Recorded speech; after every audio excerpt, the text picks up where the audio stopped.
Crecí en un lugar llamado Middlesbrough, que es una gran ciudad de alrededor de 150.000 habitantes en el norte de Inglaterra. Amo el burro, como lo llamamos de verdad. Vuelvo mucho para ver a mis padres y ponerme al día con viejos amigos, pero creciendo lo odiaba. Recuerdo haber ido en un viaje escolar a Londres cuando estaba en mi último año de primaria, y quedé asombrado de lo diferente que era. Fuimos a ver el Museo de Ciencias y el de Historia Natural, y quedé impresionado antes incluso de entrar. Para mí, cada edificio en Londres parecía la Catedral de Middlesbrough antes de que la demolieran. Teníamos un edificio antiguo, bonito y elegante en el burro, y luego el Consejo decidió derribarlo con una bola de demolición. Creo que fue entonces cuando decidí que Londres era el lugar para mí, y la primera oportunidad que tuve me mudé a las luces brillantes y las noches sin dormir del gran humo. Hice un grado en medios de comunicación, encontré un trabajo decente y luego viví en varios lugares hasta que me establecí en un piso en Brixton. Para aquellos que no lo saben, Brixton es probablemente uno de los lugares más emocionantes y vibrantes de todo el país. Es un verdadero crisol cultural conocido por su excelente comida, excelente música y gente estupenda. No me malinterpreten, hay algunas manzanas podridas, pero generalmente permanecen aisladas de las buenas, que logran mantenerse alejadas de ese tipo de plaga en particular. De todos modos, después de enamorarme del lugar, salté a la oportunidad de conseguir un piso allí. Pero no mucho después de mudarme, descubrí que tenía unos vecinos muy inusuales. Tener algunos vecinos raros es un hecho en un lugar como Brixton. Si crees que no tienes vecinos raros, entonces eres el vecino raro del que todos los demás hablan, te lo prometo.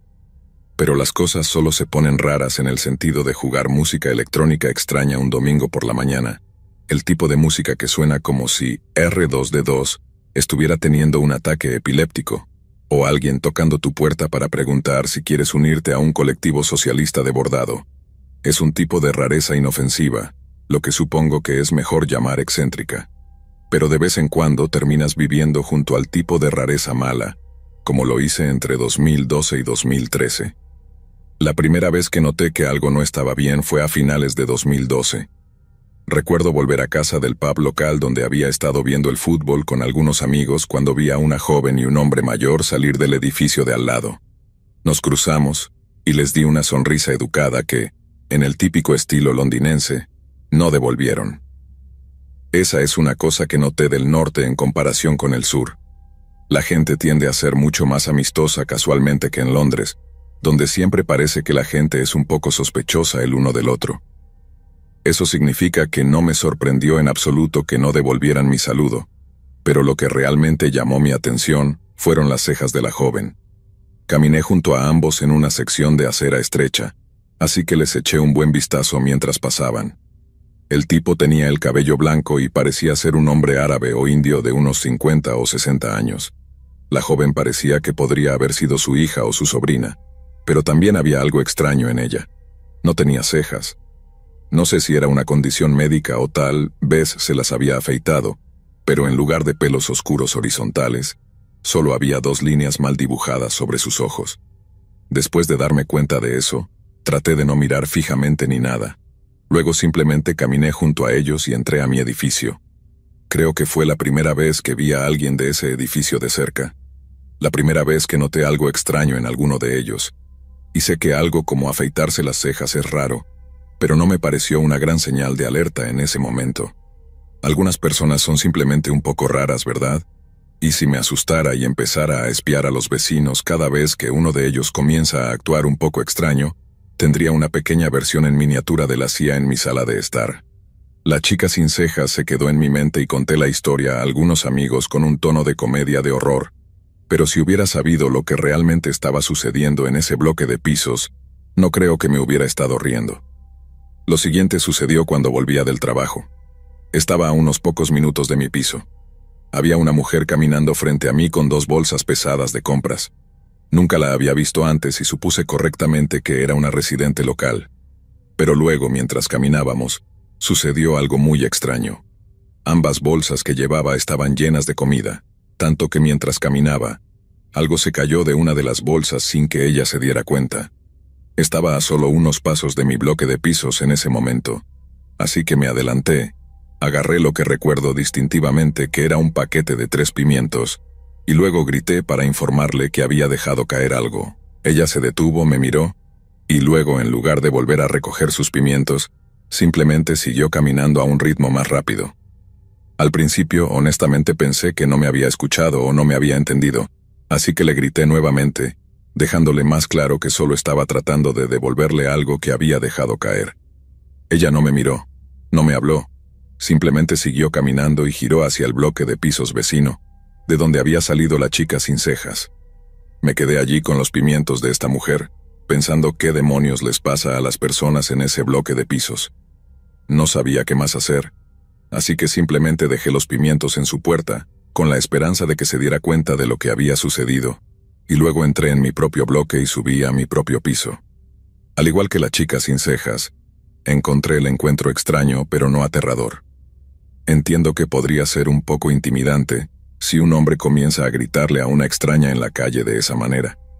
Tal vez pensó que lo había sacado de su bolsa y estaba, no sé, burlándome de ella con eso. Traté de racionalizarlo porque no podía concebir lo que estaba sucediendo en ese bloque de pisos vecino.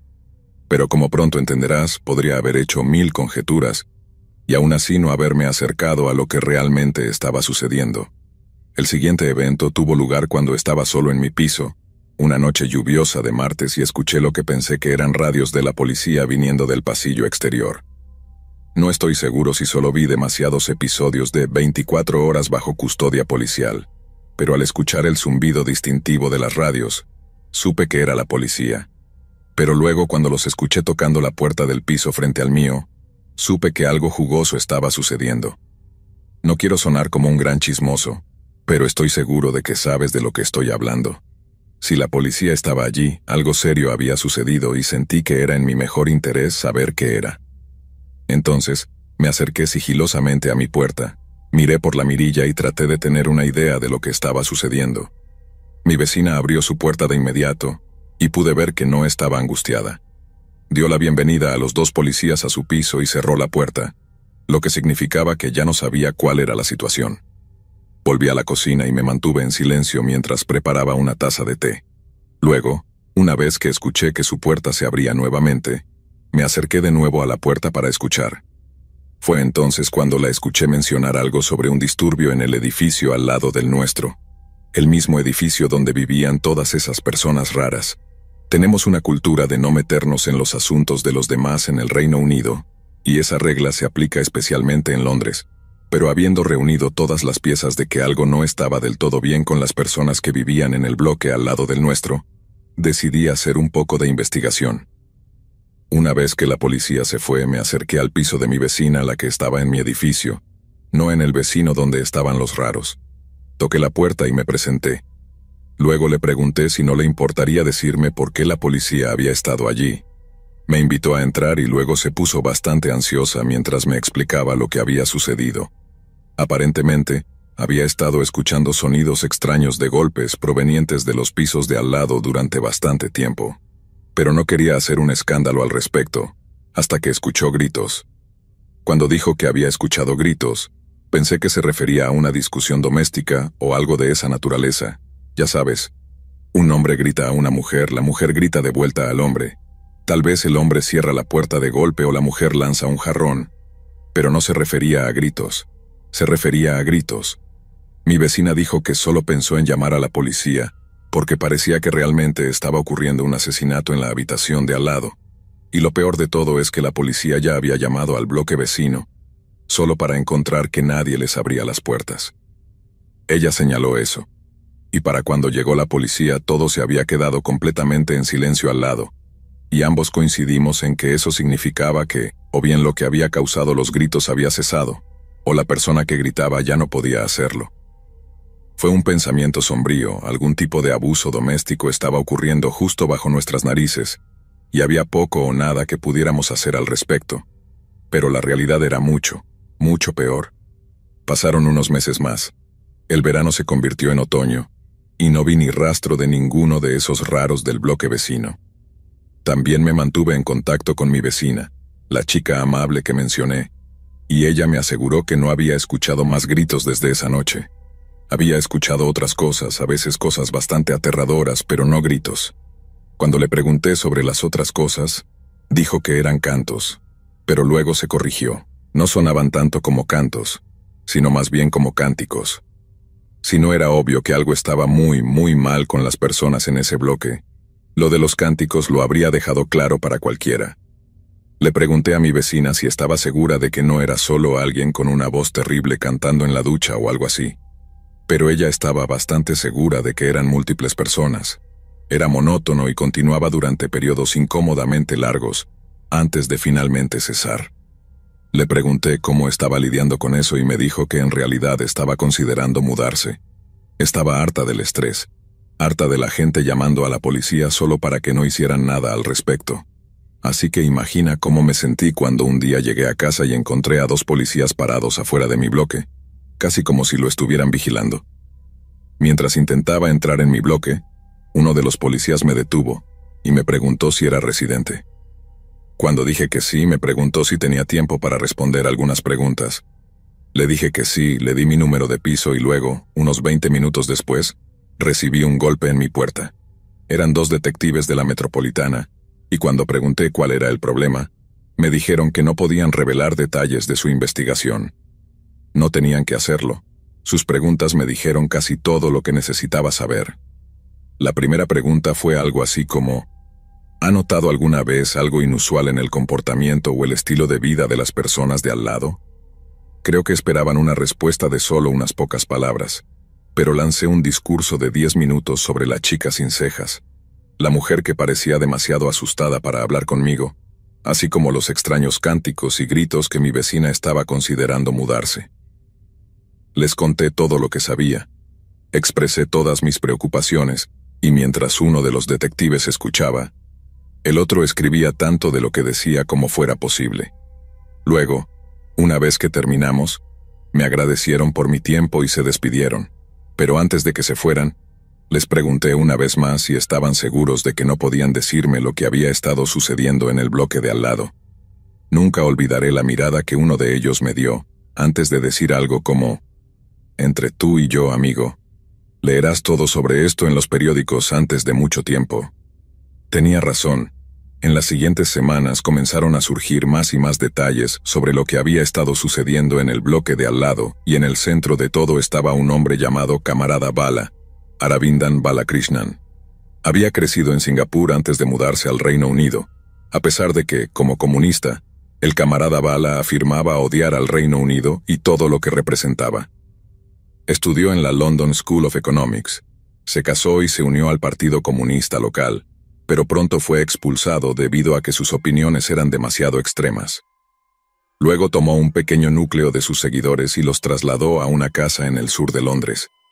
Escuché que al principio había alrededor de 30 de ellos, todos apiñados en esta pequeña casa que llamaban una comuna, pero a medida que las reglas de Bala se volvían más estrictas y sus opiniones más extremas, el número de la comuna se redujo a unos 10, y de alguna manera, los 10 restantes eran todas mujeres. Hasta donde yo sé, fue entonces cuando el abuso comenzó en serio y, después de algunos problemas con la policía, el Camarada Bala trasladó su comuna, que para ese entonces era solo él, y creo que 5 o 6 mujeres más, a los pisos al lado de donde yo terminé viviendo. Según todas las noticias, fue entonces cuando las cosas se volvieron realmente viles. Bala, temeroso de perder a sus seguidoras restantes, recurrió a técnicas de lavado de cerebro alimentadas por drogas, y para evitar que las mujeres lo dejaran, les prohibió a algunas de ellas salir del piso y solo les permitía hacerlo si estaban en su compañía. A las mujeres también se les prohibía hablar con extraños, algo que había presenciado con mis propios ojos cuando traté de devolver ese paquete de 3 pimientos. A través del uso de cosas como hongos alucinógenos, sedantes y otras drogas que alteran la mente, Bala logró convencer a su pequeño núcleo de leales seguidoras de que él controlaba el sol, la luna, el viento y el fuego, y lo más loco es que todas realmente le creían. No lo llamaban Camarada Bala, lo llamaban Jackie, que era un acrónimo que significaba Jehová, Alá, Cristo e inmortalizado, sugiriendo la idea de que él era todos los dioses combinados. Les hizo creer que tenía el poder de monitorear pensamientos, controlar mentes e incluso de tener corazones para matarlos instantáneamente. Pero incluso después de leer todo eso, aún no había llegado a la cosa más enfermiza. Como dije, tomó un tiempo que todos los detalles surgieran porque los servicios sociales tardaron en interrogar a las mujeres que había mantenido cautivas, pero con el paso de los meses, supe algo que nunca pude sacar de mi cabeza. Aravindan camarada Bala, Jackie, como quieras llamarlo, convenció a las mujeres que lavó el cerebro de que sus fluidos corporales, sí, leíste bien, equivalían a un elixir de vida. Les hacía beber su orina, a veces a diario, todo como parte de su régimen enfermizo de humillación y abuso. Leí que 5 mujeres fueron rescatadas de los pisos de al lado. La que recuerdo más claramente resultó ser la hija biológica de Bala, solo que fue criada sin saber quiénes eran realmente sus padres. Supongo que Bala quería que pensara que todos o nadie eran su mamá y su papá, y aunque eso parece un estilo de crianza de «se necesita una aldea», no puedo imaginar cuán dañino fue esto para la psique de su hija. Nunca fue a la escuela, nunca visitó a un dentista, y aparte del día en que fue entregada por las enfermeras del NHS, nunca visitó a un médico por ninguna razón en absoluto. Aparentemente, algunas de las seguidoras de Bala le enseñaron a leer y escribir, pero también escuché que las lecciones no fueron exactamente completas. Creo que tenía unos 30 años cuando fue rescatada, pero esta chica aún tenía grandes dificultades para leer y firmar todos los documentos que se le presentaron durante los interrogatorios. Cuando finalmente vi una foto de ella, la reconocí al instante. Había sido la misma chica con las cejas dibujadas y eran exactamente iguales en las fotos que vi. Recuerdo que también había una mujer indonesia o malaya rescatada, pero no recuerdo su nombre en este momento. Supongo que en parte porque recuerdo a algunas de las otras mujeres mucho más. Había una mujer llamada Josephine, cuyo padre había hecho algo importante para el gobierno británico durante la guerra. Fue la que derribó todo el sistema después de que el camarada Bala se negara a permitir que una de ellas viera a un médico. Estoy casi seguro de que fue una condición bastante grave, tal vez incluso de vida o muerte, pero fue eso lo que llevó a Josephine a llamar a algún tipo de línea de ayuda. Esto es lo que la policía necesitaba para hacer su trabajo correctamente. Una admisión de abuso desde adentro, no algún vecino cuando los testigos son notoriamente poco fiables. Personalmente, creo que ella es la heroína de la historia, al menos una de ellas, porque hubo otras que nunca salieron vivas del culto del camarada Bala. Había otra mujer del sudeste asiático cuyo nombre puedes buscar en Google, que murió después de que el camarada Bala se negara a llevarla a un hospital. La muerte fue mantenida en total secreto, y su familia solo se enteró de que estaba muerta después de que la policía arrestó a Bala y liberó a las mujeres. Luego también estaba una mujer llamada Sian Davis, que había dado a luz al hijo de Bala. Después de años de horrendo abuso a manos del padre de su hijo, trató de escapar escalando por una ventana del 3er piso del baño. Resbaló, cayó, entró en coma y murió poco después. Bala nunca reconoció su muerte, ni una sola vez. Simplemente siguieron como si nunca hubiera existido. Todo esto continuó durante 30 años. 30 años de todas estas mujeres siendo abusadas y, en algunos casos, asesinadas. Y la policía no hizo nada al respecto hasta que fue demasiado tarde y las vidas ya habían sido arruinadas. Pero no se detuvo ahí. Como el camarada Bala insistió en que era inocente de todos los cargos, obviamente necesitaba un juicio, y recuerdo literalmente contar los días hasta que llegara la fecha del juicio. Tenía esta curiosidad morbosa por saber qué estaba pasando justo debajo de mis narices. Sé que no había estado allí por mucho tiempo en el gran esquema de las cosas, y que el abuso había estado ocurriendo desde antes de que naciera, pero aún me sentía, no sé, culpable por no haber actuado sobre las señales de alerta que noté. Cuando llegó su juicio, Bala no decepcionó. Les dijo al jurado, y casi todos los periódicos informaron sobre esto, así que estoy dispuesto a apostar que es verdad, que él hizo que el transbordador espacial Challenger explotara en 1986. Sus mandíbulas debieron caer al escuchar todas esas tonterías. Supongo que decidieron que era culpable justo en ese momento. Terminó siendo enviado a prisión por unos 20 años, pero en abril del año pasado leí que murió en prisión. Los periódicos no dijeron que lo mató, pero recuerdo esperar que fuera muy doloroso. Habiendo visto a algunas de las víctimas, por no mencionar al perpetrador con mis propios ojos, me interesé mucho en el caso, como ya mencioné. Seguí el juicio bastante de cerca y la noticia de la muerte de Bala me llamó la atención el día en que se publicó. Aún no puedo creer que algo así pudiera ocurrir durante tanto tiempo, oculto a plena vista. Ni siquiera es que la policía no intentara hacer nada. Si no recuerdo mal, allanaron la comuna de Bala en 2 ocasiones diferentes. Pero lo que realmente necesitaban para derrumbar todo era que alguien del interior se volviera contra el hombre que una vez consideraron un dios. Todavía pienso en el camarada Bala y todas sus víctimas de vez en cuando, y por horribles que sean todos estos detalles, no son lo que me quita el sueño de vez en cuando. Lo verdaderamente aterrador para mí, personalmente, es la idea de que haya otros camaradas Bala por ahí, convirtiendo las vidas de personas vulnerables en pesadillas vivientes, justo bajo nuestras narices.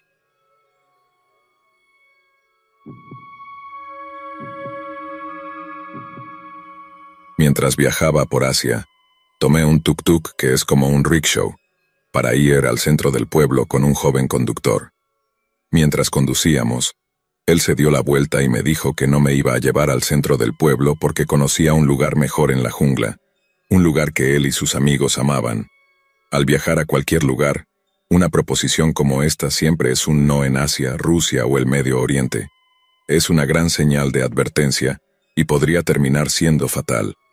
Estos conductores diurnos, guías de la ciudad o lo que sea que afirmen ser, nadie conoce mejor la ciudad o el campo que ellos. Han pasado toda su vida en la región y definitivamente tienen una agenda.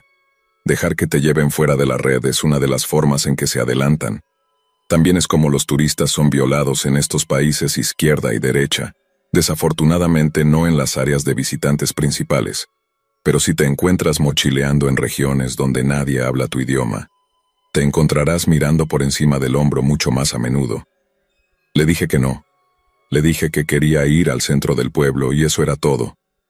Se enojó y aceleró. Bueno, estaba considerando mis posibilidades de simplemente saltar durante todo esto. Él me agarró el brazo con un agarre fuerte y supe con certeza que no saldría nada bueno de la situación. En realidad, hizo un buen trabajo manteniéndome acorralada, literalmente acorralada en esta pieza de tuk-tuk. Por suerte para mí, tenía un paraguas conmigo y con mi mano libre comencé a golpearlo con él tan fuerte como pude, hasta que finalmente detuvo el vehículo. Ahora, una vez que lo hizo, de repente me ofrece llevarme al centro del pueblo y lo hace sonar como si fuera su idea.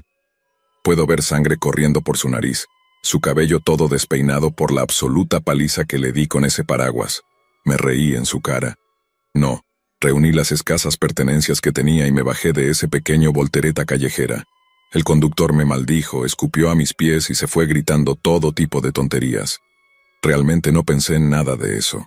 Terminé caminando 3 horas hasta el siguiente pueblo. Planeaba pasar un día más allí, pero constantemente me enfrentaban personas que decían que yo era la chica que atacó al conductor del tuk-tuk que me ofreció un paseo. Estoy bastante segura de que todos eran amigos de él. No sé cómo, pero sé que estaban conectados con ese tipo de alguna manera.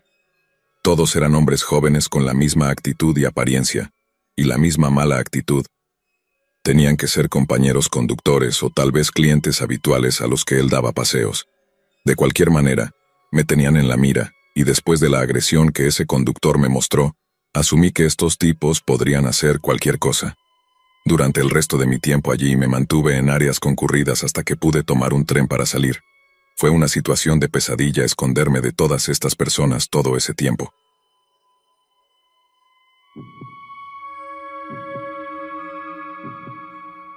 Fui a la universidad en una ciudad rodeada de viñedos. Vivía en una antigua casa de campo con mis compañeros de casa, y durante las vacaciones de verano cerrábamos el lugar durante 4 semanas, y luego nos íbamos todos a casa. No me di cuenta de que había dejado la luz encendida en mi habitación, así que por la noche debía parecer que alguien estaba en casa, pero no era así. Este lugar era rural por naturaleza, así que no pensamos nada de dejar pequeños objetos atrás o si una sola bombilla quedaba encendida. Había poco o ningún tráfico de forasteros, principalmente solo familias adineradas y personas que trabajaban la tierra para los viñedos, tal vez algunos visitantes de vez en cuando. Nadie volvió a nuestra casa durante todo el período de 4 semanas. Cuando regresé después del verano, la hierba alrededor de la casa había crecido bastante. La tarde del día que llegamos de vuelta, Estaba caminando alrededor de la casa para entrar a mi habitación desde la puerta exterior, ya que mi dormitorio tenía una puerta al interior de la casa y una puerta al patio también. Cuando miré, de repente vi el cuerpo de un hombre tendido boca abajo en la hierba alta fuera de mi casa. Me quedé congelada por un momento. Pensé que tal vez era uno de los chicos con los que vivía, porque ¿quién más podría ser? Miré de arriba a abajo una y otra vez, pero no pude reconocer ni un solo detalle sobre él, ni la ropa, ni el cabello, o incluso el tono de piel. Cada vez que pensaba que identificaba quién era, comenzaba a avanzar, pero luego me detenía de nuevo. Esta no era una persona que conociera. Empecé a buscar alrededor cualquier cosa que indicara qué demonios estaba mirando. Había marcas de manos ensangrentadas en mi puerta, de color marrón oscuro, rojo profundo, y rayas arriba y abajo del vidrio y la madera. Claramente habían estado allí por algún tiempo porque había mucho. Podrías haber pintado toda la puerta con el residuo acumulado en la parte inferior. Rápidamente llamé a la policía y a la ambulancia. Llegaron en pánico, pero estaba claro que este hombre había estado muerto por unos días. Seguí el rastro constante de sangre hasta su cuerpo y lo examiné de nuevo. Era un poco mayor, vestido de manera sencilla. Había algunos desgarros en su camisa y pantalones, más charcos de sangre descansaban bajo su rígido cadáver. Aparentemente obtuvimos la historia completa o al menos parte de ella. Era un trabajador agrícola que se había peleado con un amigo en medio de la noche, algún tipo de altercado borracho en los terrenos del viñedo. Iban y venían hasta que el otro sacó un cuchillo y lo apuñaló múltiples veces por todo el cuerpo. Se tambaleó lejos de la instalación, y luego a través del pasto por 1 kilómetro más o menos hasta que vio la luz que había dejado encendida durante 4 semanas enteras. Dio vueltas por un par de puertas, tocó, probó todas las manijas, pero nadie estaba en casa. Se tambaleó hacia el patio y se desangró hasta morir justo afuera de la puerta de mi dormitorio. Esto me mantuvo despierto muchas noches pensando que de alguna manera había contribuido a la muerte de este hombre. Todavía es nauseabundo pensar en ello después de todos estos años.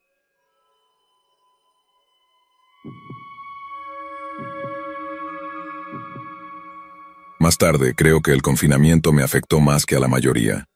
Siempre había soñado con ser actriz, ya fuera en el escenario, en la pantalla, en la televisión. No me importaba, pero como cualquiera que sueña con aparecer en la pantalla grande te dirá, entrar en la industria no es fácil. Logré conseguir algunos trabajos ocasionales aquí y allá, principalmente como extra, pero para poner comida en la mesa conseguí un trabajo de camarera en un restaurante griego en el centro. Era un trabajo aceptable. El lugar era de propiedad familiar y me trataban como a una hija adoptiva. Pero luego llegó la pandemia y todo cambió. Intentaron mantenerse abiertos para recoger pedidos, pero no fue suficiente para equilibrar las cuentas. Así que un día recibí una llamada diciendo que iban a cerrar indefinidamente. Prometieron llamarme cuando o si el lugar reabría, pero las implicaciones eran claras. Durante uno de los momentos más difíciles y complicados de toda mi vida. Dependería de la asistencia social a menos que encontrara otro trabajo rápidamente. Hice todo lo posible por encontrar algo, cualquier cosa que mantuviera las luces encendidas.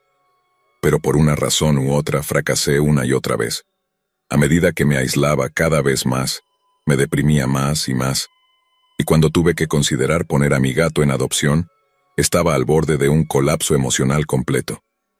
Fue más o menos en ese momento cuando escuché por primera vez sobre la fundación.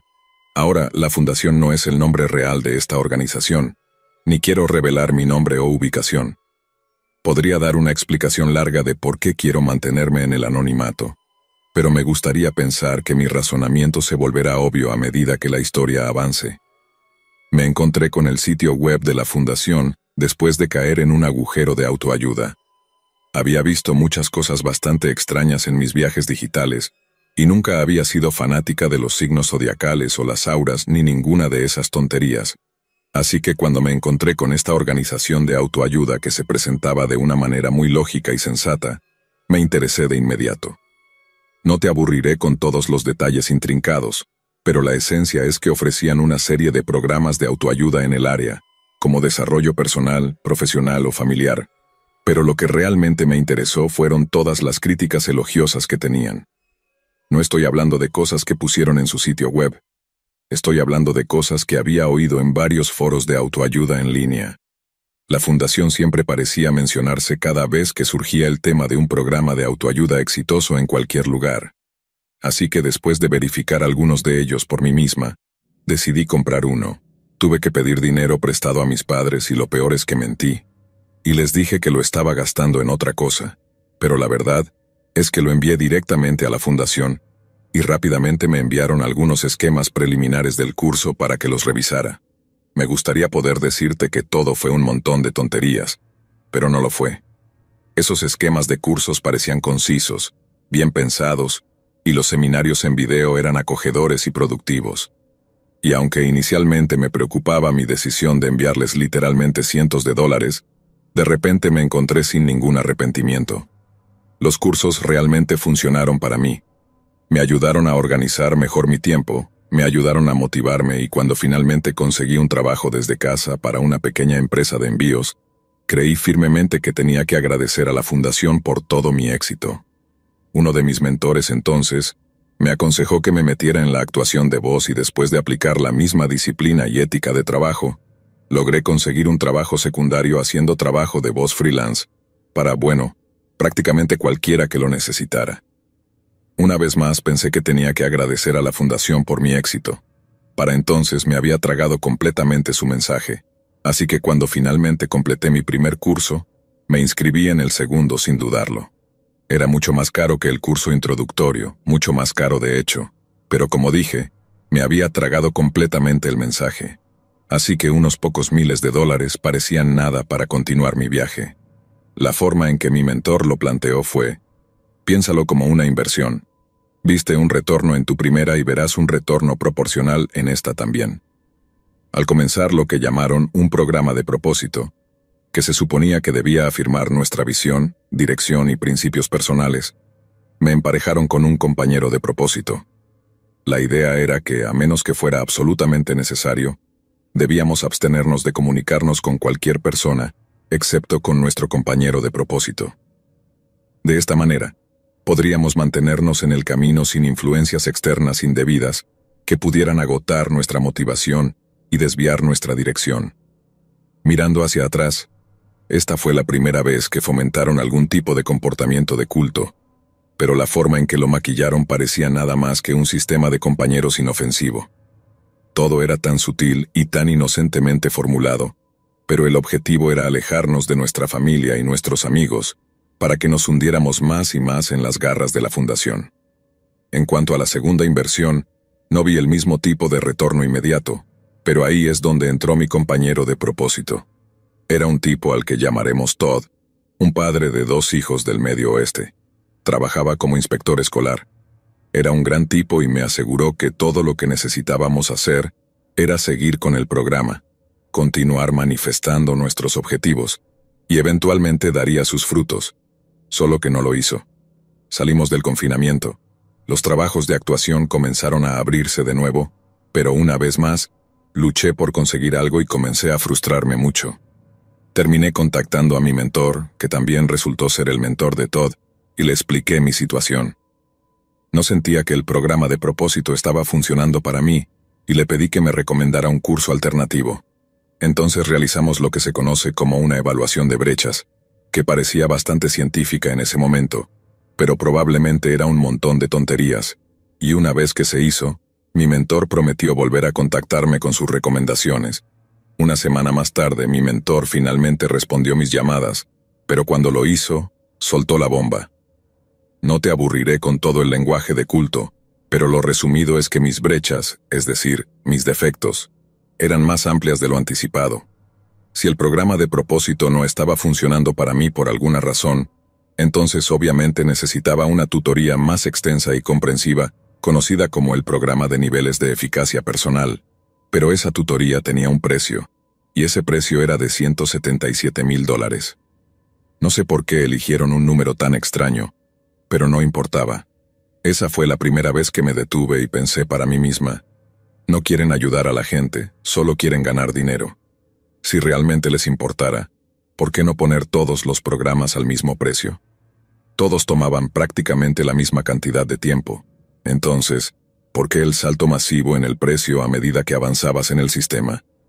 Y eso sin mencionar todo el habla de NDA y servicio obligatorio que se requeriría de aquellos que llegaran a los niveles más altos. Le dije a mi mentor que lo pensaría, pero que realmente no tenía esa cantidad de dinero en ese momento, y que necesitaba tiempo para conseguirlo antes de inscribirme en el programa de niveles de eficacia personal. De inmediato su respuesta se volvió un poco más fría, y me di cuenta de que no eran el tipo de personas que aceptaban un no como respuesta. Pasaron meses antes de que expresara mis preocupaciones a Todd, con quien me había mantenido en contacto tras la conclusión del programa de propósito. Parte de mí estaba aterrorizada de que me reprendiera, o peor aún, compartiera mis dudas con nuestro mentor, pero no lo hizo, y para mi alivio, había estado teniendo las mismas dudas. Fue entonces cuando descubrí que Todd había estado en el programa mucho más tiempo que yo, y cuando yo estaba en ese agujero por unos pocos miles, Todd había entregado decenas de miles de dólares a la fundación solo para seguir siendo parte del programa. Cada vez que parecía que estaba a punto de avanzar al tercer nivel de desarrollo, lo degradaban y le hacían pagar aún más dinero. Al principio, había experimentado cosas similares a las mías: mayor bienestar, una mejor relación con su esposa e incluso atribuía a la fundación el aumento de sueldo que había estado esperando durante casi una década. Pero al igual que en mi caso, cuanto más lo analizaba, más empezaba a ver las grietas de lo que la fundación estaba ofreciendo, y cómo su amorosa y acogedora fachada caía cada vez que parecía que no podías pagar. Unos días después de nuestra conversación, tomamos la decisión mutua de dejar la fundación. Si hay algo que puedo agradecerles es haberme puesto en contacto con Todd. Él me dio la fuerza para hacer lo que necesitaba hacer. Nos apoyamos mutuamente en cortar todo contacto, y aunque fue algo terriblemente difícil de hacer, nos guiamos mutuamente a través del proceso con todo lo que pudimos. Aprendimos a no responder llamadas de números desconocidos, a bloquear correos electrónicos de spam de cualquiera, excepto de las fuentes más reputadas, e incluso cómo enmascarar nuestros perfiles de redes sociales para que no aparecieran en ningún resultado de búsqueda. Pero no fue suficiente, y un día descubrí hasta qué punto la fundación estaba dispuesta a llegar para mantener todo en silencio. Escribir todo esto podría llevar otras 1500 palabras, así que intentaré ser breve. Un día, hace unos meses, recibí la visita de 2 oficiales de policía. No tenían una orden de registro, así que supongo que legalmente podría haberles negado la entrada a mi apartamento, pero tampoco tenía nada que esconder, así que los dejé entrar. Me dijeron que querían echar un vistazo para asegurarse de que todo estuviera bien, ya que habían recibido una llamada anónima de alguien que decía estar preocupado por mí.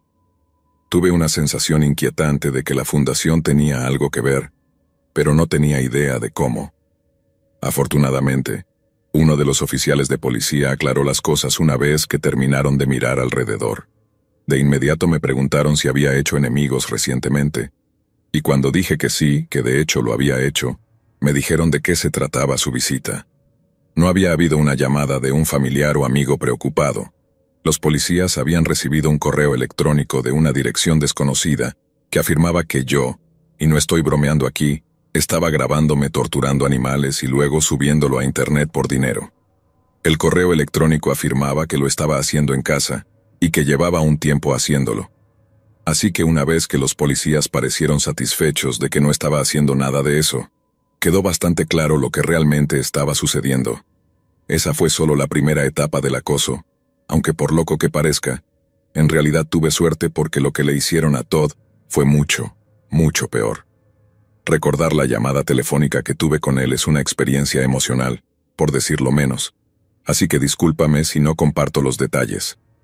En resumen, alguien había organizado una serie de acusaciones masivas contra él, todas de fuentes anónimas. Pero a diferencia de mí, que fui victimizada principalmente a través de las redes sociales, los asesinos de carácter de Todd dirigieron sus esfuerzos hacia su distrito escolar con llamadas telefónicas reales, todas las cuales lo acusaban de ser un pedófilo predador. Arruinaron su vida, no de la noche a la mañana, fue un envenenamiento lento, pero definitivamente lo hicieron. La investigación de la junta escolar resultó limpia, pero el Tribunal de la Opinión Pública ya lo había condenado. Fue acosado hasta dejar su trabajo, acosado fuera de la ciudad en la que vivía. Su esposa terminó dejándolo, llevándose a los niños después de finalmente sucumbir a todos los comentarios de «no hay humo sin fuego». Ahora Todd ni siquiera responde a mis llamadas. Su teléfono sonó durante unos días, pero ahora dice que está desconectado. Estoy aterrorizada. Apenas puedo decir esto, pero tengo miedo de que Todd haya hecho algo terrible. Realmente espero que simplemente haya seguido adelante, que haya hecho otro intento de cambiar su número de teléfono. Tal vez incluso haya cambiado su nombre o haya dejado el país. Pero en mis momentos más oscuros, me digo a mí misma que lo peor ha sucedido. Creo que eso es lo que hace la fundación. Simplemente los descomponen pieza por pieza hasta que se quemen. Todd era una persona mucho mejor que yo, y si lo atraparon a él, entonces es solo cuestión de tiempo antes de que me atrapen a mí.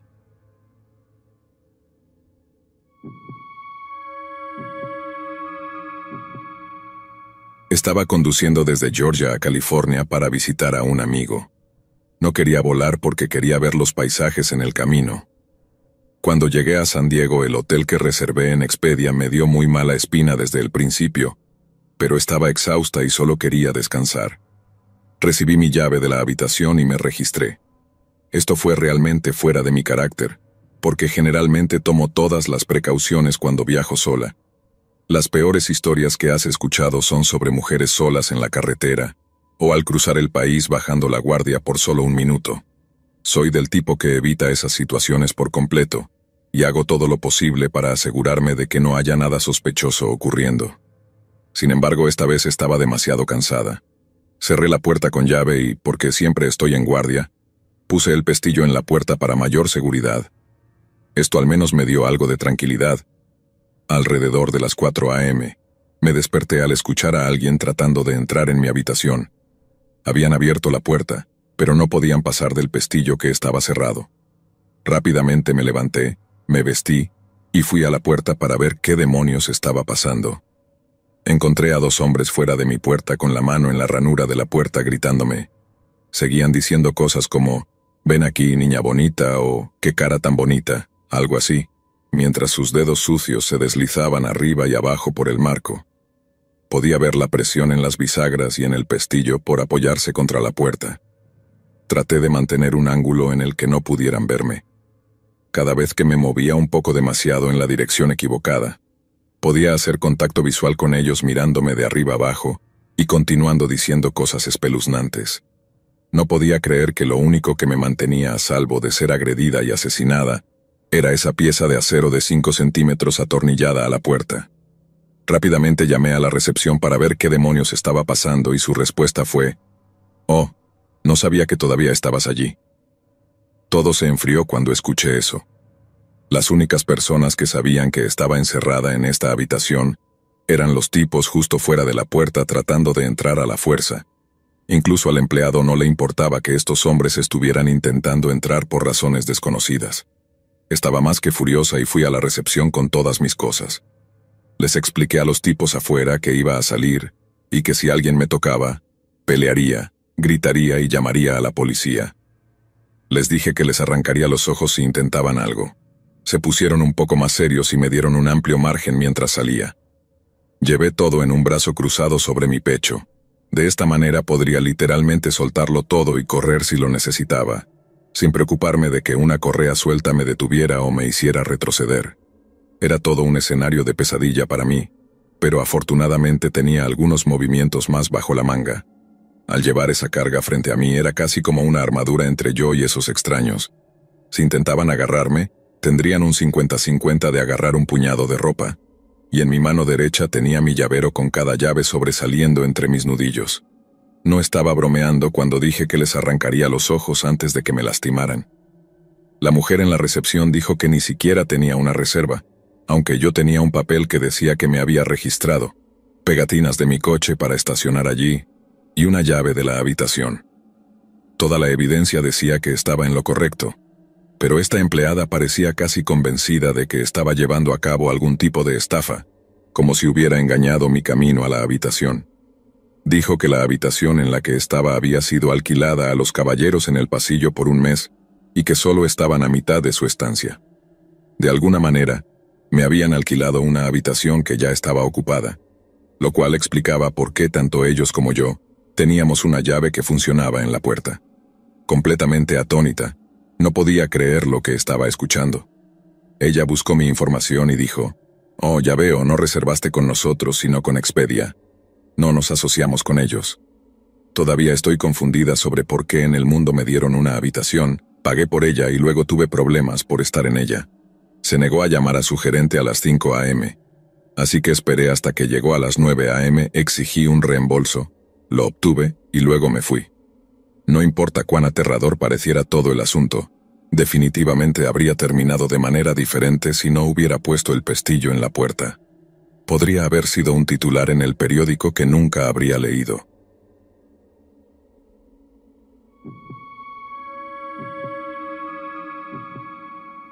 Fui un estudiante de intercambio en China alrededor del año 2000 con un amigo. Nuestro hotel estaba en una calle muy grande de 6 carriles, bien iluminada, con la mitad de las otras personas siendo también extranjeros. Alrededor de las 10 p.m., mi amigo y yo decidimos salir a buscar algo para comer. En una intersección encontramos la tienda más pequeña, compramos un bocadillo y preguntamos por ahí con nuestro limitado chino e inglés, hasta que encontramos a alguien que hablaba inglés, la sobrina del dueño de la tienda. Era muy joven, pero hablaba muy bien inglés y dijo que podía dirigirnos a un restaurante muy bueno y barato. Así que aceptamos, y ella nos guió por la calle hacia la parte no turística de la ciudad. Fue interesante cómo el entorno cambió después de unos minutos, y éramos los únicos extranjeros en la calle. Mucha gente nos miraba. Los edificios se volvían más deteriorados, y el lugar no estaba tan bien iluminado, pero aún así era algo encantador. Podía decir que estábamos fuera de lugar, por decirlo menos, pero confiamos mucho en una chica que parecía una niña, todo por una comida barata. Ella continuaba hablándonos, haciéndonos preguntas sobre dónde nos alojábamos, cuánto tiempo estaríamos allí y cuáles eran nuestros planes. Mencionó varias veces que estudiaba en la universidad y que tenía 21 años. Esto me hizo sonar algunas alarmas, pero mi amigo y yo no queríamos ser groseros. Solo teníamos hambre. Aún así, no podía dejar de preguntarme por qué esta información era importante. Supongo que solo estaba siendo crítico, pero parecía estar compartiendo demasiada información y casi compensando en exceso por algo. Me hizo pensar que en realidad era más joven de lo que decía. Después de unos 15 minutos, llegamos a un restaurante muy pequeño y algo encantador. No sé el nombre adecuado para este tipo de tienda, pero al menos en China, o al menos en la ciudad que visité, había muchas de estas tiendas en estas pequeñas casas prefabricadas, como remolques. Cada casa tenía 2 tiendas más pequeñas en el nivel de la calle, y podías ver todo tipo de negocios en ellas. Algunas eran más grandes, alquilando 2 tiendas contiguas para formar una tienda más grande, y así sucesivamente. Podías montar cualquier tipo de comercio con estos ensamblajes. El restaurante estaba en una de estas tiendas de tamaño medio. Había solo 4 mesas y un mostrador hacia la cocina en la parte trasera y una máquina de videojuegos. Con la ayuda de nuestra traductora, pedimos y luego ella se excusó. No voy a mentir, nos sentimos un poco abandonados. Creo que seríamos capaces de encontrar el camino de regreso, pero claramente estábamos en territorio local. No sabíamos qué peligros podría haber allí, qué más deberíamos tener en cuenta y apenas hablábamos el idioma. Mi ansiedad creció mientras esperábamos nuestra comida. Para darle crédito, la comida era súper buena y barata. Conseguimos este enorme bol de ramen, un montón de diferentes dumplings y varias bebidas por no más de 25 o 30 dólares. Fue una cena espectacular, por decirlo menos, así que me sentí mal por cuestionar a nuestra guía y dudar de sus intenciones. Hasta ahora todo bien, ¿verdad? Pero lo que hizo que toda la situación fuera extraña fueron varios otros factores. Primero, los otros huéspedes en el restaurante parecían sacados directamente de una película de crimen y estaban hablando de nosotros, señalándonos y riéndose. Uno de ellos tenía una cicatriz de cuchillo en la mejilla, otro la nariz rota, y un tercero, no estoy bromeando, llevaba un parche en el ojo. Se volvía más loco cuanto más los mirabas. Tenían cicatrices irregulares en sus gargantas también, y un tipo tenía más de la mitad de la oreja faltante. Eran serios afiliados al crimen, y este era su lugar local para cenar. Mientras comíamos, continuamos viendo a mucha gente solo mirándonos. Especialmente notamos a algunos de estos pandilleros que nos miraban fijamente. Eran 4 chicos más jóvenes con chaquetas de cuero a juego y cabello corto.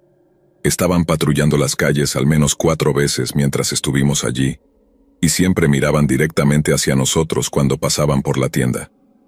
Las cosas empezaban a salirse de control, y no había una, sino como 5 señales de advertencia para que saliéramos corriendo por nuestras vidas. Después de comer y pagar de repente, de la nada, la traductora de 21 años volvió a aparecer, preguntó si la comida estaba buena, y luego ofreció llevarnos a un lugar muy bueno para divertirnos mucho. Rechazamos y le agradecimos, pero dijimos que solo regresaríamos ya que ambos estábamos cansados. Ella continuó hablándonos rápido. Nos contó sobre una fiesta, mujeres hermosas, chicas jóvenes, pero cuando vimos a esos mismos chicos otra vez, esperamos exactamente 60 segundos, y luego nos fuimos corriendo de allí. Ambos habíamos estado contando cuánto tiempo les llevaba a hacer una vuelta y luego regresar. No era mucho y pensamos que 1 minuto era suficiente para alejarlos en la dirección opuesta. Ella nos siguió.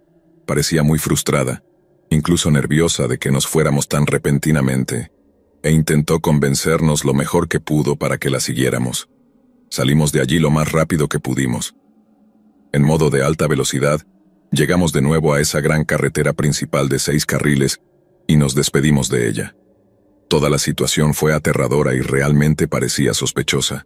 En retrospectiva, probablemente eran solo personas muy amables que nunca habían visto extranjeros en esta parte de la ciudad, pero esos chicos jóvenes, los pandilleros en la mesa del final y la forma sospechosa en que esa chica intentó llevarnos a Dios sabe dónde, mientras insistía demasiado en que tenía 21 años, todo esto junto me llevó a la conclusión de que salimos de allí en el momento justo. Definitivamente algo estaba mal esa noche, y más tarde supimos que el área en la que estábamos era famosa por la trata de personas, el trabajo sexual y todo tipo de crímenes del inframundo. Juro que algunos lugares nunca ven la luz del día.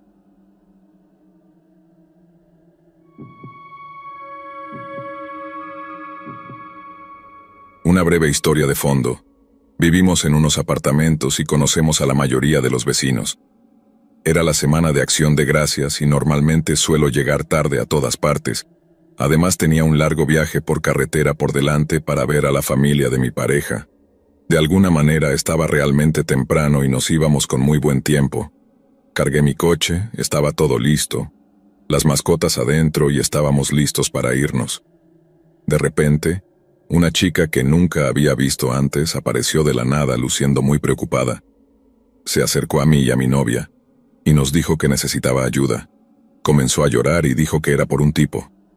En ese momento, un viejo al azar estaba caminando detrás de ella, y casi recreamos esa escena de Bob Esponja donde golpean al viejo. Solo nos miramos como diciendo, ¿vamos a hacer esto? Pero mantuvimos la claridad porque realmente no sabíamos qué estaba pasando aquí.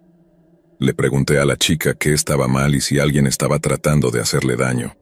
Ella se recompuso un poco y nos dijo que estaba preocupada por su ex. Habían tenido muchos problemas y era una relación muy tóxica, y ella había cortado toda comunicación. Al parecer el tipo le había enviado un correo electrónico la noche anterior diciendo que iba a ir y que él podía cambiar, lo típico que dicen las personas abusivas. Quería que fuera a tocar a su puerta para saber que estaba bien. Resulta que él era mi vecino de al lado, justo al final del pasillo. Nuestros apartamentos estaban separados solo por una pared delgada. Ahora, el tipo del que ella hablaba era alguien que conocía porque siempre paseaba a su dálmata, y nuestro perro jugaba con el suyo. Estaba acostumbrado a ver a este tipo, así que pensé que no podría ser tan malo tocar a su puerta. Sin embargo, esto es Texas y la gente tiene armas, así que ni loco iba a abrir puertas. Fui a buscar a un miembro del personal y nos dijo que no nos preocupáramos, que era la temporada de fiestas, la gente bebe y se queda dormida. Le dije que esta chica estaba un poco asustada y que al menos deberíamos llamar a la policía o algo. Mientras caminábamos hacia el apartamento, hablamos con la chica otra vez. Su historia parecía la misma y legítima, así que dije, bueno, al menos toquemos la puerta. Toqué la puerta y escuché al perro ladrar. Vi que las luces estaban encendidas, así que alguien definitivamente estaba en casa. Mi trabajo estaba hecho, ¿verdad? Pero no, algo no cuadraba. El perro estaba ladrando, pero no se acercaba a la ventana. Nadie respondía a la puerta, así que tal vez algo estaba pasando. La chica tenía permiso para entrar, ya que el correo decía algo como, «Por favor, ven a verme». Me sonaba bastante sospechoso, pero el administrador de la propiedad dijo que legalmente estaba en orden y abrió la puerta para ella. Una vez más, esto es Texas. Ni loco abriría la puerta. Le dije que entraría con ella a ver cómo estaba, pero que ella tenía que abrir la puerta por si acaso empezaban a disparar o algo así. El administrador dio varios pasos grandes y saludables lejos de la puerta y las ventanas porque él también era texano. Sabía que acababa de abrir una puerta a un total desconocido. Ella abrió la puerta, pero comenzó a asustarse de nuevo y me dijo que no podía entrar. Me pidió que mirara yo porque ella no podía. Hombre, odio ayudar a la gente. Así que di un paso dentro. Las luces estaban encendidas, pero no había nadie en casa. Todas las puertas estaban abiertas y vi al perro en el baño. El baño es generalmente donde encuentras a las personas muertas en la bañera, así que definitivamente no quería entrar allí, pero el perro había estado en una jaula durante quién sabe cuánto tiempo. Ahora que lo pienso, había estado escuchando a un perro lloriqueando todo el día. Muchos cabos sueltos comenzaban a atarse. Había estado al lado de un oscuro secreto durante todo un fin de semana en este punto, así que me estaba preparando para lo peor. Miré en el dormitorio. Nada. Abrí la puerta del baño porque ya estaba ligeramente abierta, y todo lo que vi fue al perro en una jaula rodeado de porquería, porque había estado allí casi 2 días. Vi que la bañera tenía las cortinas cerradas, así que pensé, a la mierda, y las abrí rápidamente, y, he aquí, estaba vacía. Solté un gran suspiro de alivio y dije en voz alta para mí mismo, gracias a Dios. Luego abrí la jaula para que el perro saliera, pero cuando me di la vuelta, justo detrás de la puerta del baño que acababa de empujar, estaba el tipo colgado allí.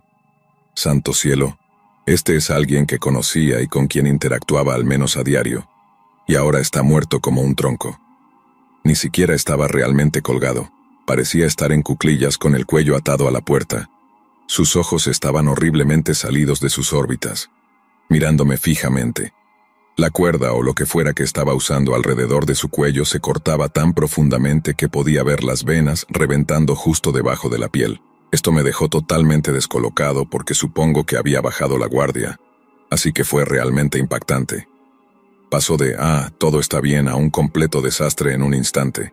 Salí con el perro, miré a la chica y solo negué con la cabeza. La chica corrió a ver y tuvo otro gran colapso, lo cual es completamente comprensible. Esta siguiente parte es un borrón para mí, pero recuerdo haberle dicho a mi novia que no entrara. Me quité el cinturón y lo usé como una correa improvisada para el perro, y solo caminé con el perro alrededor del complejo. Mi primera reacción fue solo pasear al perro, no sabía qué más hacer. Me sentía como una persona loca por ahí. Volví y la chica y el personal del apartamento habían llamado al 911. El operador le dijo a la chica que intentara resucitar al tipo, pero vamos, no había forma. Ese tipo estaba muerto. La pobre chica tuvo que cortarlo y luego tratar de revivir su cuerpo frío y muerto. Sus gritos aún me atormentan hasta el día de hoy. Le dijimos que no lo hiciera, pero en su estado de shock, solo estaba siguiendo órdenes. El tipo había estado muerto al menos un día entero. Si llegaste hasta aquí, gracias. Estoy feliz de compartir mi loca historia de acción de gracias contigo. Durante un par de meses, cualquier conmoción me ponía en un estado de pánico. Afortunadamente ahora estoy mejor y puedo mirar atrás y verlo como solo una historia loca antes de que viajáramos por todo el país. También vale la pena mencionar que algo extraño había sucedido la noche anterior. Estaba parado en mi habitación y sentí que alguien me empujaba hacia adelante. Me di la vuelta esperando ver a mi novia, pero ella estaba en la cocina. Le pregunté legítimamente si me había empujado y ella me miró como si estuviera loco. Realmente no creo en cosas como esta, pero tal vez sea solo una coincidencia extraña. No lo sé.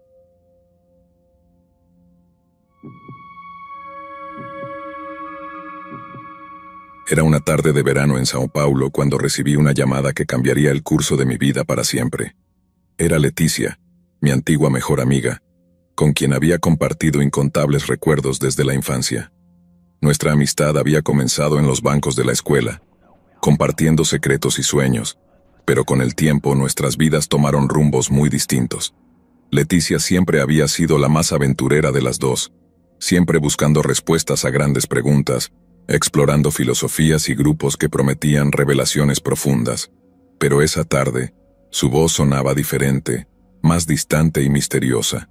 Me habló de un nuevo grupo con el que había estado pasando tiempo, describiéndolo como una comunidad que le ofrecía claridad y un propósito renovado. Sin embargo, lo que empezó como una conversación casual, pronto se tornó siniestro cuando mencionó que necesitaban algo especial para un ritual, un niño que cumpliera con características muy específicas. No pensé mucho en ello hasta semanas después, cuando en una noche tranquila, mi mundo se vio sacudido por el sonido de la puerta de mi hogar siendo forzada. En ese momento, un terror visceral me invadió al recordar la conversación con Leticia. El detalle clave: un niño nacido bajo la luna llena, con una marca de nacimiento en forma de luna, características que describían a mi pequeño hijo, Mateo. Me levanté de un salto, el corazón palpitando en mi pecho mientras corría hacia la habitación de Mateo. Con manos temblorosas lo envolví en una manta y lo escondí en un armario secreto detrás de una pared falsa en mi dormitorio. Este escondite, construido por mi precaución innata, nunca pensé que sería nuestro refugio en una noche de verdadero peligro. Mientras me ocultaba en las sombras, sujetando la puerta del armario, escuchaba a los intrusos registrar mi casa. Sus pasos eran pesados y sus voces, aunque susurrantes, resonaban con una intensidad que helaba la sangre. Hablaban en un lenguaje casi ritualístico, mencionando el destino que habían planeado para mi hijo. La desesperación crecía dentro de mí, pero la determinación de proteger a Mateo me mantenía firme y alerta. La espera fue tortuosa, cada segundo una eternidad de miedo y ansiedad. Finalmente, después de lo que parecieron horas interminables, los pasos comenzaron a alejarse. La casa quedó en silencio, pero el aire todavía vibraba con la energía de lo que acababa de suceder. Sabiendo que el peligro aún acechaba, tomé mi teléfono con manos aún temblorosas y llamé a la policía, relatando todo lo que sabía sobre la secta y su macabro interés en mi hijo. La policía respondió con una eficacia que apenas pude creer. Armados con la información que les proporcioné, organizaron una redada. Cuando los miembros de la secta regresaron, esperando completar su retorcido ritual, se encontraron en su lugar con la policía. Los arrestos fueron rápidos y decisivos, y a medida que los oficiales llevaban a Leticia y a los demás, mi alivio fue tan profundo como la traición que sentí al ver a mi ex amiga entre ellos. En los días que siguieron, se revelaron verdades más oscuras sobre la secta. No solo habían intentado secuestrar a niños para sus rituales, sino que también estaban implicados en desapariciones y asesinatos anteriores. Leticia, la chica que una vez conocí y confié, era ahora una desconocida, perdida en creencias peligrosas y destructivas. Esta experiencia me dejó cicatrices profundas, pero también una determinación férrea de proteger a mi hijo a toda costa. Mateo sigue siendo la luz de mi vida, y aunque la sombra de esa noche aún oscurece nuestros días, el amor y la protección que siento por él son inquebrantables. La traición de Leticia será algo que jamás podré perdonar, un recuerdo aterrador de la noche en que casi pierdo lo más precioso de mi vida.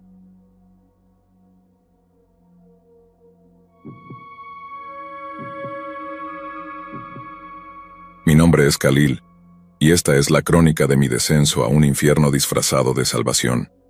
Hace unos años, cuando la desesperación por liberarme de las cadenas de la drogadicción me consumía, tropecé con lo que creía era mi última esperanza. Era un programa de rehabilitación ubicado en una parte remota de los Estados Unidos que prometía una metodología revolucionaria para superar la adicción. Desesperado por cualquier solución, ignoré las señales de alarma sobre la falta de información verificable y me inscribí. La jornada hacia el campamento comenzó con esperanza, pero esta se evaporó rápidamente. Después de varias horas de viaje en coche, me vendaron los ojos, argumentando que era parte del proceso de desintoxicación de influencias externas. Cuando finalmente me retiraron la venda, el sol ya se había puesto, y solo la luz de las antorchas iluminaba un grupo de edificios rústicos, encerrados por una alta valla de madera que parecía más preparada para un asedio medieval que para acoger almas perdidas. Los primeros días fueron un torbellino de confusión y agotamiento. Nos levantaban en la madrugada y nos sometían a rutinas físicas extenuantes. Estas eran seguidas por horas en una sala de conferencias, donde el maestro, un hombre de mirada penetrante y voz hipnótica, nos hablaba sobre la pureza y la redención a través del sufrimiento físico y emocional. Lo que inicialmente parecían ser métodos poco convencionales de terapia, pronto revelaron su verdadera y oscura naturaleza. No tardé en darme cuenta de que el tratamiento que nos imponían era un régimen de terror. A la menor muestra de debilidad o desafío, los castigos eran severos. Los látigos y las cadenas no eran meras figuras retóricas, eran instrumentos de tortura que utilizaban regularmente para mantenernos en línea, supuestamente purgando nuestras adicciones mediante la disciplina física. Los gritos de dolor se convirtieron en un eco constante que resonaba a través de los fríos muros del campamento. Con cada día que pasaba, el miedo se tejía más profundo en mi ser. Observaba a los otros internos, algunos resignados a su suerte, mientras que otros, como yo, buscaban desesperadamente una manera de escapar. Las desapariciones nocturnas de algunos internos empezaron a ser más frecuentes.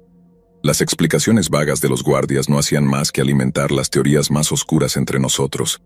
Algunos susurraban sobre rituales secretos y sacrificios, temiendo que aquellos que eran llevados nunca regresaban realmente graduados. Una noche la oportunidad de escapar se presentó de la manera más inesperada.